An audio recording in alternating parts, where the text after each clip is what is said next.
আবার ছোটবেলায় বলা হতো ওষুধ খাওয়ার সময় বিসমিল্লাহ বলবি না, কারণ বিসমিল্লাহ বললে বরকত হয়, তোর রোগে বরকত হয়ে যাবে, মানে তোর রোগ বেড়ে যাবে। কি ডাকাত, ভুয়া কথা। সব ভালো কাজের আগে বিসমিল্লাহ। অবশ্যই আপনি ওষুধ খাওয়ার আগে বিসমিল্লাহ পড়বেন। কি পড়বেন?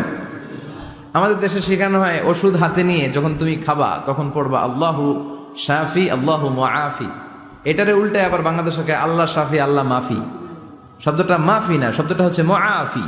আল্লাহু শাফি আল্লাহু মুআফি। খেয়াল থাকবে, পড়েন আল্লাহু শাফি আল্লাহু মুআফি আল্লাহু শাফি আল্লাহু মুআফি। এটা কোনো হাদিসে নাই, পড়তে বলা হয় নাই, তবে অর্থটা খুব সুন্দর।